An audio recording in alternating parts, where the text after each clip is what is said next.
அனைவருக்கும் வணக்கம். சிம்ம ராசிக்காரர்களுக்கு குரு வக்ர பயிற்சி காரணமாக எப்பேற்பட்ட மாறுதல்கள் நடைபெற இருக்கின்றன. அதிலும் குறிப்பாக வக்ரம் பெறும் குருவால் அடித்தது யோகம் என்று சொல்லக்கூடிய வகையில் எந்த 6 ராசிக்காரர்களுக்கு அமைய போகிறது, அதில் சிம்ம ராசி உள்ளதா, சிம்மராசிக்கு எப்பேற்பட்ட நன்மை நிறைந்த நிகழ்வுகள் அமைய போகின்றன என்பதை ஆராய்ந்து பார்க்கும் போது வேகம் எடுக்கும் வக்ர குருவால் இந்த தருணத்துல சிம்மராசிக்காரர்களுக்கு பல அதிரடியான நல்ல மாறுதல்கள் மிக சிறப்பாக அமைவதற்கான யோகம் நிச்சயமாக உண்டு. ஏனென்றால் குரு பகவான் தற்போது சிம்மராசிக்காரர்களை பொறுத்த வரைக்கும் 10ஆம் இடமாகிய கர்மஸ்தானத்தில் நிலை கொண்டிருக்கிறார். அங்கு வக்ரம் பெற்று திரும்புவதால் பாக்கியஸ்தானத்தை நோக்கி நகர போகிறார். எனவே நல்ல வாய்ப்புகளை நிறைவாக சந்திக்கக்கூடிய ஒரு தருணமாக அடுத்த 5 மாதங்கள் குரு வக்ரத்தின் காரணமாக வலுவாக முன்னேற்ற வாய்ப்புகளை நிறைவாக பெற்றுத்தரக்கூடிய வகையில் நிச்சயம் சிம்மராசிக்காரர்களுக்கு அமைய போகிறது.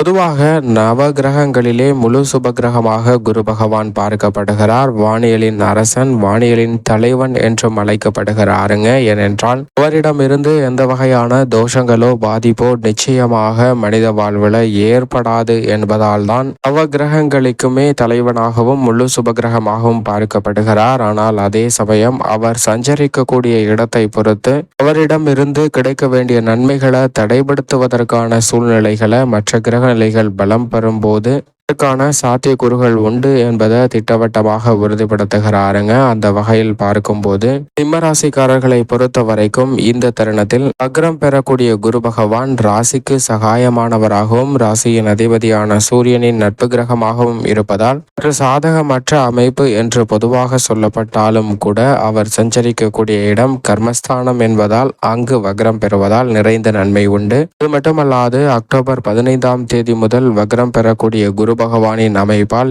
எந்த 6 ராசிக்காரர்களுக்கு அமோகமான நன்மையும் வளர்ச்சியும் யோகமும் நிறைவாக கிடைக்க போகிறது என்று பார்க்கும்போது 3, 5, 6, 8, 10, 12 ஆகிய இடங்களில் சஞ்சரிக்கக்கூடிய ராசிக்காரர்களுக்கு நல்ல மாறுதலும் முன்னேற்ற வாய்ப்பும் நிறைவாக சந்திப்பதற்கான முதன்மையான யோகம் உண்டு. அந்த வகையில் பார்க்கும்போது மீன ராசி, மகர ராசி, தனுசு ராசி, துலாம் ராசி, சிம்ம ராசி மற்றும் மிதுன ராசி ஆகிய 6 ராசிக்காரர்கள் பார்க்கப்படுகின்றன. அதில் ஒரு ராசியாக உங்களுடைய ராசியான சிம்ம ராசியும் உள்ளது என்பதால் இந்த குரு வக்ரம் என்பது பல்வேறு வகையான யோகங்களை சிம்ம ராசிக்காரர்களுக்கு நிறைவாக கொடுக்க போகிறது. திட்டமிடுதலை விட மற்ற ராசிக்காரர்களை விட சற்று கூடுதல் நன்மை நிறைவாக உண்டு. ஏனென்றால் குரு 9இல் இருந்தால் எப்பேற்பட்ட நன்மைகள் நிறைவாக கிடைக்குமோ அதே போன்று குரு கர்மஸ்தானம் என்று சொல்லக்கூடிய 10ஆம் இடத்தில் வக்ரம் பெறுவதால் கிடைப்பதற்கான முழுமையான யோகம் இந்த தருணத்தில் சிம்மராசிக்காரர்களுக்கு உண்டு. எனவே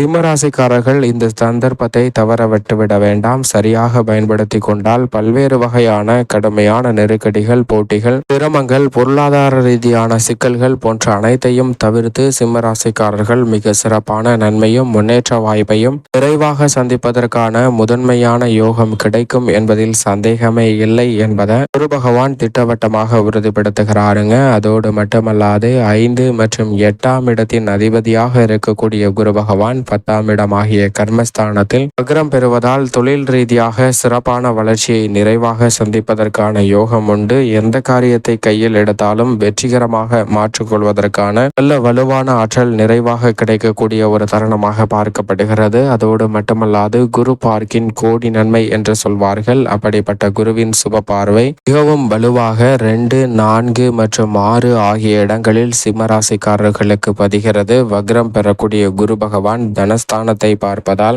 குடும்ப ரீதியாக இருக்கக்கூடிய பல்வேறு வகையான மனக்கசப்பு, சங்கடங்கள் மறைந்து ஒற்றுமை பிறப்பதற்கான யோகம் உண்டு. நல்ல வரன் கிடைத்து திருமண பாக்கியம் உள்ளிட்ட பல்வேறு வகையான சுப நிகழ்வுகளை இனிமையாக சந்திப்பதற்கான முதன்மையான யோகம் இந்த தருணத்தில் நிச்சயமாக உண்டு. குடும்ப ரீதியாக நீண்ட நாட்களாக எதிர்பார்க்கக்கூடிய பல்வேறு வகையான சுப காரியங்கள் சப்தம பார்வை சுகஸ்தானத்தில் பதிவதால் சிறப்பாக அமைவதற்கான யோகம் இந்த தருணத்தில் சிம்மராசிக்காரர்களுக்கு கிடைக்கிறது. பல்வேறு வகையான வகையிலான தடைகள் தாமதங்கள் அனைத்துமே விலகி சிம்மராசிக்காரர்களுடைய வாழ்வில் மகிழ்ச்சியும் இனிமையும் நிறைவாக சந்திப்பதற்கான யோகம் இந்த தருணத்தில் உண்டு என்பதை திட்டவட்டமாக உறுதிப்படுத்துகிறாருங்க. அதோடு மட்டுமல்லாது 9ஆம் பார்வை 6ஆம் இடத்தில் பதிவதால் குடும்ப உறுப்பினர்களுக்கிடையே இருக்கக்கூடிய மனக்கசப்புகள் மறைமுகமான பிரச்சனைகள் போன்றவை விலகி ஒற்றுமை இந்த தருணத்தில் நிறைவாக கிடைப்பதற்கான யோகம் உண்டு. பல்வேறு வகையில் சந்திக்கக்கூடிய தடைகள் இந்த தருணத்தில் விலகுவதற்கான வாய்ப்பு நிறைவாக உண்டு என்பதில் சந்தேகமே இல்லை. அதோடு மட்டுமல்லாது ருணரோக சத்ருஸ்தானத்தை குரு சுபமாக பார்ப்பதால் இந்த தருணத்தில் கடன் சார்ந்த தொல்லைகள் முற்றிலும் கட்டுக்குள் வருவதற்கான யோகம் உண்டு. நீதிமன்ற வழக்குகள் உள்ளிட்ட பல பிரச்சனைகள் சுமூகமாக தீர்வு காணப்படுவதற்கான யோகத்தை வக்ரம் பெறக்கூடிய குரு பகவான் மிகவும் அபரிவிதமாக சிம்மராசிக்காரர்களுக்கு பெற்றுத்தரப் போகிறார். உத்தியோக ரீதியாக சனி பகவான் வக்ர நிவர்த்தி பெற போகிறாருங்க. நவம்பர் 4 முதல் கண்டச்சனையாக விற்றிருக்கக்கூடிய சனி வக்ரம் நிவர்த்தி பெற்று பலம் பெறுவது நிச்சயமாக சாதகமற்ற அமைப்பாக தான் பார்க்கப்படுகிறது. இந்த வேளையில் குரு வக்ரம் அடைந்திருப்பதால் சனியால் ஏற்படக்கூடிய பல காரியங்கள் வெற்றிகரமாக அமைவதற்கான யோகம் நிச்சயமாக உண்டு என்பதை குரு திட்டவட்டமாக உறுதிப்படுத்துகிறார். புதிய முயற்சிகளில் மிக பெரிய அளவிலான வெற்றி நிறைவாக உண்டு. பல வகையான கிரகநிலைகள் இந்த தருணத்தில் சாதகமாக வலம் வருகின்றன. எனவே தொழில்துறை வியாபாரத்துறையிலும் வியக்கத்தக்க வகையில் எதிர்பார்க்கக்கூடிய நல்ல வாய்ப்புகளும் சந்தர்ப்பமும் நிறைவாக உண்டு. ஆனால் மிகப்பெரிய அளவிலான முதலீடுகளை செய்யும் போது அதிக கவனமும் விழிப்புணர்வும் மிக முக்கியமாக தேவை. ஏனென்றால் குரு வக்ரம் பெற்றாலும் கூட சனி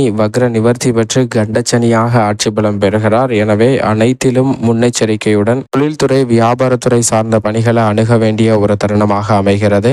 ஆனால் அதே வேளையில் இந்த தருணத்தில் வக்ரம் பெற்றிருக்கக்கூடிய குருவால் மத்திய மாநில அரசின் சலுகைகள் உட்பட பல்வேறு வகையான நன்மை நிறைந்த நிகழ்வுகள் மிக சிறப்பாக கைகூடும். கலைத்துறையின் நாயகனாக இருக்கக்கூடிய சுக்கிரனும் பெரும்பாலும் சாதகமாகவே வலம் வருகிறார். எனவே இந்த தருணத்தில் கலைத்துறையில் உங்களது திறமைக்கு அங்கீகாரம் கிடைக்கக்கூடிய வகையில் புதிய வாய்ப்புகள் கை கொடுக்கும். எதிர்பார்த்தபடி நல்ல வளர்ச்சி பெறக்கூடிய வகையில் இந்த சந்தர்ப்பம் பல விஷயங்களை உங்களுக்கு வளர்ச்சி நிறைந்தவையாக மாற்றி கொடுக்க போகிறது. அரசியல் சார்ந்த பணிகளில் மிக முக்கியமான அதிரடியான மாற்றங்களை ஏற்படுத்தக்கூடிய முக்கிய முடிவுகளை எடுப்பதற்கான யோகம் இந்த தருணத்தில் சிம்மராசிக்காரர்களுக்கு உண்டு.